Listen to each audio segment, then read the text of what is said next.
অসমৰ ছাত্ৰ ছাত্ৰীসকল পোনপ্ৰথমে মোৰ ইউটিউব চেনেলটোলৈ তোমালোকক ওয়েলকাম জনাইছোঁ। আজি আমি শিকিম ক্লাছ 8 সোশিয়াল সায়েন্স ইতিহাস আৰু ৰাজনীতি বিজ্ঞানৰ পাৰ্ট 4 নৱধৰ্মীয় ভাৱধাৰাৰ উত্থান। ইয়াৰ অনুশীলনীৰ আটাইকেইটা প্ৰশ্নৰ উত্তৰ অতি চমুকৈ লৈ আহিছোঁ আৰু লগতে কিছুমান অতিৰিক্ত শৰ্ট কুৱেশ্যন লৈ আহিছোঁ। গতিকে তোমালোকে ভিডিঅ'টো শেষলৈকে চাবা আৰু চেনেলটো সাবস্ক্ৰাইব কৰি দিবা। অনুশীলনী 1 নম্বৰত আছে উত্তৰ লিখা। ক'ত আছে ভক্তিবাদ বুলিলে কি বুজায়? ইয়াৰ আনসাৰ হ'ব আবিধানিক অৰ্থত ভক্তি বুলোতে ঈশ্বৰৰ প্ৰতি গভীৰ অনুজ্ঞতা আৰু শ্ৰদ্ধাক বুজায়।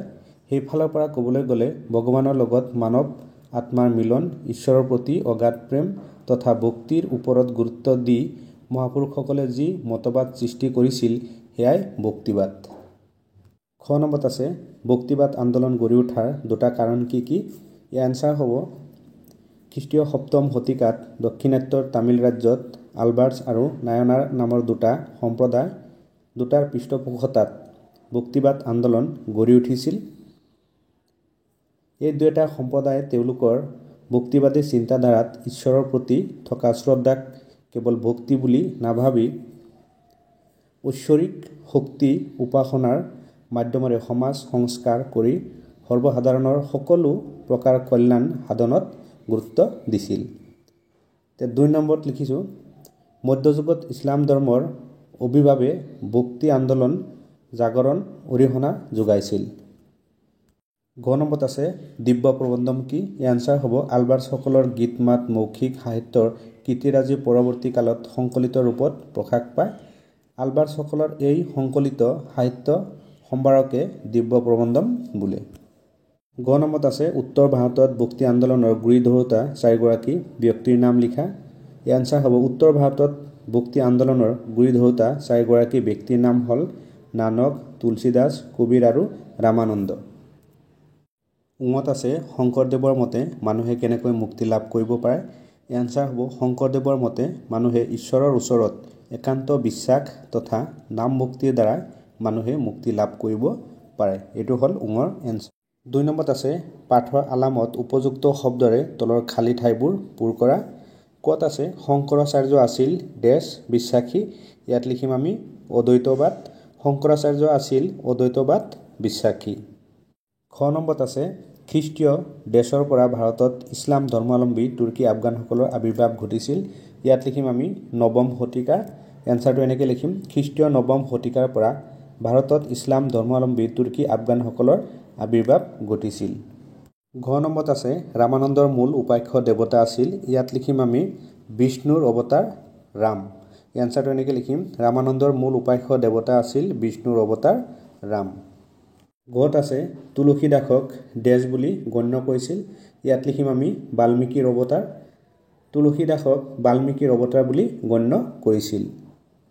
উঙত আছে কবিৰে ৰচনা কৰা ভক্তি মাৰ্গৰ কবিতাসমূহক ডেছ বুলি কোৱা হয়। ইয়াত লিখিম আমি দোহা। কবিৰে ৰচনা কৰা ভক্তি মাৰ্গৰ কবিতাসমূহক দোহা বুলি কোৱা হয়। 3 নম্বৰত আছে চমুটোকা লিখা। ক'ত আছে শংকৰাচাৰ্য? ইয়াৰ চমুটোকা আমি এনেকৈ লিখিম শংকৰাচাৰ্য দক্ষিণ ভাৰতৰ কেৰেলা ৰাজ্যত শংকৰাচাৰ্যৰ নেতৃত্বতে ভক্তিবাদৰ জন্ম হৈছিল। শংকৰাচাৰ্য আছিল অদ্বৈতবাদ বিশ্বাসী। তেওঁৰ মতে আত্মা আৰু পৰমাত্মাৰ মাজত কোনো পাৰ্থক্য নাই। মানুহৰ মাজতে ভগৱান বিদ্যমান। সৎ জ্ঞান আৰু সৎ কৰ্মৰ যোগেদি মানুহে মুক্তি লাভ কৰিব পাৰে। খ নম্বৰত আছে জ্ঞানদেৱ। ইয়াৰ চমুটোকা লিখিম আমি জ্ঞানদেৱ উত্তৰ পশ্চিম ভাৰতৰ মহাৰাষ্ট্ৰত জ্ঞানদেৱৰ নেতৃত্বত 13 শতিকাত ভক্তি আন্দোলনৰ সূচনা হয়। জ্ঞানদেৱে গীত মাতৰ দ্বাৰা ভগৱানৰ ভক্তিৰ বাণী জনসাধাৰণৰ মাজত প্ৰচাৰ কৰিছিল। প্ৰচলিত সমাজ ব্যৱস্থাৰ জাতিভেদ প্ৰথা ধনী দুখীয়া আদি বৈষম্যবোৰ আঁতৰ কৰি সহজ সৰল বন্ধুত্বপূৰ্ণ জীৱন যাপনত গুৰুত্ব দিছিল। সকলো মানুহৰ গাতে যেন ভগৱান বিদ্যমান সেই কথা জনসাধাৰণৰ মাজত উপস্থাপন কৰিছিল। জ্ঞানদেৱৰ বাণী পৰৱৰ্তী সময়ত তেখেতৰ অনুগামী ব্ৰেকেটত আছে টুকাৰাম, ৰামদাস আদি দ্বাৰাই অন্য অঞ্চলতো প্ৰচাৰিত হৈছিল। গ নম্বৰত আছে ৰামানন্দ। ইয়াৰ চমুটোকা লিখিম আমি ৰামানন্দ উত্তৰ ভাৰতত বিশেষকৈ হিন্দীভাষী অঞ্চলত ভক্তিবাদ আন্দোলনৰ প্ৰচাৰক আছিল ৰামানন্দ। তেওঁ এগৰাকী পণ্ডিত আৰু সমাজ সংস্কাৰক আছিল। তেওঁ ভক্তি মাৰ্গৰ মূল উপাস্য দেৱতা আছিল বিষ্ণুৰ অৱতাৰ ৰাম। তেওঁ ধৰ্মৰ দুৱাৰ সকলো শ্ৰেণীৰ লোকলৈকে মোকলাই দিছিল। তেওঁ হিন্দী ধৰ্মত কবিতা ৰচনা কৰি ভক্তি ধৰ্ম প্ৰচাৰ কৰিছিল। তেওঁৰ অন্যতম শিষ্য আছিল কবিৰ। ঘ নম্বৰত আছে নানক। ইয়াৰ চমুটোকা আমি লিখিম। নানক উত্তৰ ভাৰতত ভক্তি মাৰ্গৰ প্ৰচাৰ কৰোঁতাসকলৰ অন্যতম আছিল গুৰু নানক। কবিৰৰ ভক্তি মাৰ্গে তেখেতক বৰকৈ প্ৰভাৱিত কৰিছিল। নানকে হিন্দু ধৰ্মত প্ৰচলিত মূৰ্তি পূজা আৰু জাতিভেদ প্ৰথা বিশ্বাস নকৰিছিল। তেওঁৰ মতে ঈশ্বৰ এজন, তেওঁ অদ্বিতীয় আৰু নিৰাকাৰ। গুৰু নানকৰ শিষ্যসকলক পৰৱৰ্তী সময়ত শিখ বুলি জনাজাত হয়। ঙত আছে মীৰাবাই। ইয়াৰ চমুটোকা আমি লিখিম। মীৰাবাই 13 শতিকাৰ উত্তৰ পশ্চিম ভাৰতত ভক্তি আন্দোলনো গা কৰি উঠে। গুজৰাট আৰু ৰাজস্থানত আন কেইবাগৰাকীমান সাধকৰ সৈতে মীৰাবাইয়েও ভজন কীৰ্তনৰ জৰিয়তে ভগৱানৰ গুণাকীৰ্তন জনসাধাৰণৰ মাজত বিলাইছিল। জনসাধাৰণৰ মাজত এই ভক্তিমাৰ্গে যথেষ্ট জনপ্ৰিয়তা অৰ্জন কৰিছিল। 4 নম্বৰত আছে আলবাৰ্চসকল কোন? তেওঁলোকৰ মূল ধৰ্মমত কি আছিল? এই আনচাৰটো লিখিম আমি। খ্ৰীষ্টীয় 7ম শতিকাত দাক্ষিণাত্যৰ তামিল ৰাজ্যত ভক্তিবাদ আন্দোলন গা কৰি উঠাৰ মূলতে আছিল আলবাৰ্চ নামৰ সম্প্ৰদায়টো। আলবাৰ্চসকল ভগৱান বিষ্ণুৰ উপাসক আছিল। তেওঁলোকৰ মতে বিষ্ণু শ্ৰেষ্ঠ আৰু সৃষ্টিৰ মূল। অহংকাৰ ভাৱবোৰ ত্যাগ কৰি ভগৱানৰ ওচৰত নিজকে উচৰ্গা কৰিব পাৰিলে মোক্ষ লাভ হয়। মানুহৰ মাজত ভগৱানক পাব পাৰি। গতিকে জীৱ প্ৰেমেই ভগৱত প্ৰেমৰ আধাৰ। এই সম্প্ৰদায়টোৱে তেওঁলোকৰ ভক্তিবাদী চিন্তাধাৰাত ঈশ্বৰৰ প্ৰতি থকা শ্ৰদ্ধাকে কেৱল ভক্তি বুলি নাভাবি ঐশ্বৰিক শক্তি উপাসনাৰ মাধ্যমেৰে সমাজ সংস্কাৰ কৰি সৰ্বসাধাৰণৰ সকলো প্ৰকাৰৰ কল্যাণ সাধনত গুৰুত্ব দিছিল। 5 নম্বৰত আছে চুফীবাদৰ মূলমন্ত্ৰ কি আছিল? ভাৰতত চুফীবাদ প্ৰসাৰত ভূমিকা লোৱা দুগৰাকী ব্যক্তিৰ নাম উল্লেখ কৰা। ইয়াৰ এনচাৰটো লিখিম আমি। চুফীবাদৰ মূলমন্ত্ৰ হৈছে এক ভগৱানকে উপাসনা কৰা। চুফীসকলৰ মতে প্ৰেম আৰু একান্ত ভক্তিৰ জৰিয়তে ভগৱানক লাভ কৰিব পাৰি। চুফীবাদ প্ৰসাৰত ভূমিকা লোৱা দুগৰাকী ব্যক্তি হৈছে নিজামুদ্দিন আউলিয়া আৰু মঈনুদ্দিন চিস্তিয়া। 6 নম্বৰত আছে কবিৰ কিয় হিন্দু আৰু ইছলাম ধৰ্মী সকলো লোকৰ মাজত জনপ্ৰিয় আছিল? এই আনচাৰটো লিখিম আমি।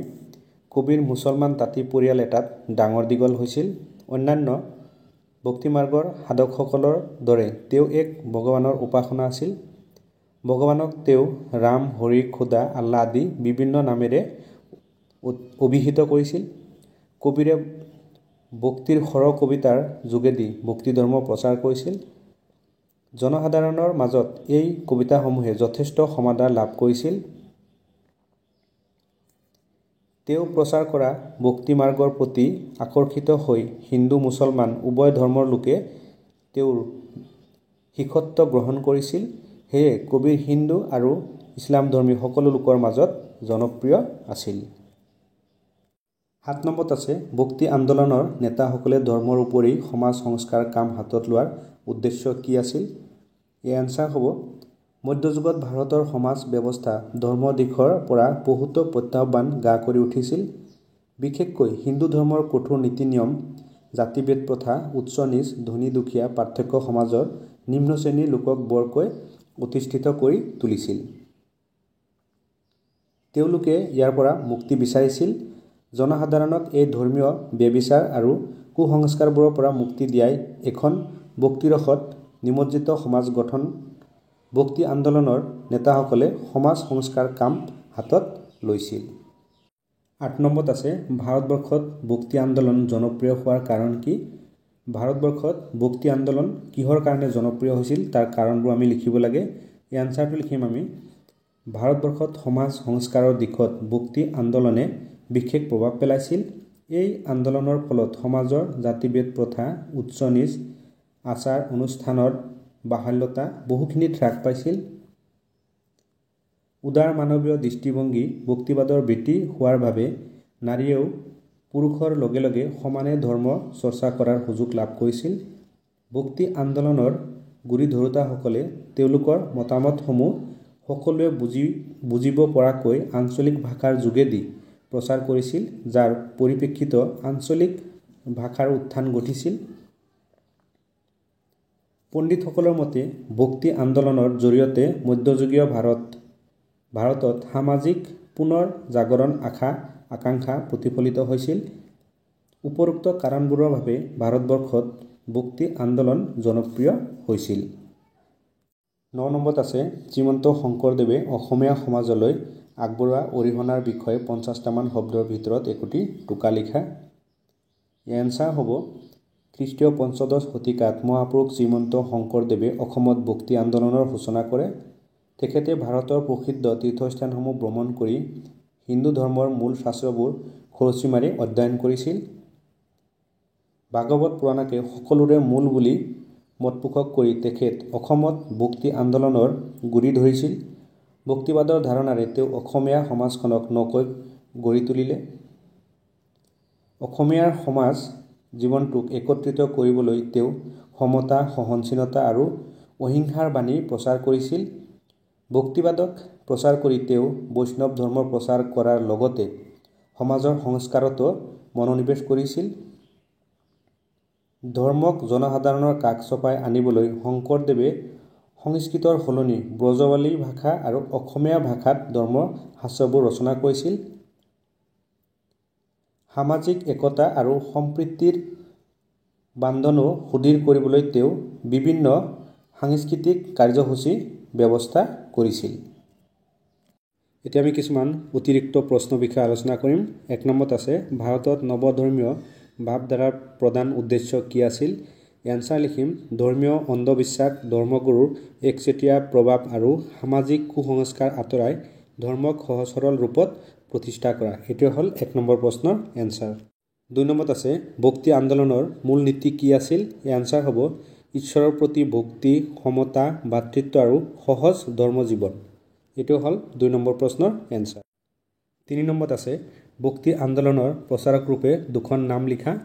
এনচাৰ হ'ব ৰামানুজ আৰু কবিৰ। ৪ নম্বৰত আছে শংকৰদেৱে কোন ধৰ্মীয় আন্দোলনৰ পথিকৃৎ আছিল? এনচাৰ হ'ব ভক্তি আন্দোলনৰ। ৫ নম্বৰত আছে শংকৰদেৱে কোন ধৰ্মৰ প্ৰচাৰ কৰিছিল? এনচাৰ হ'ব একেশ্বৰবাদী বৈষ্ণৱ ধৰ্ম। ৬ নম্বৰত আছে নামঘৰ কিয় স্থাপন কৰা হৈছিল? ইয়াৰ এনচাৰ হ'ব নামঘৰ স্থাপন কৰা হৈছিল ধৰ্মীয় উপদেশ, কীৰ্তন আৰু সমাজ সংস্কাৰ স্থান হিচাপে।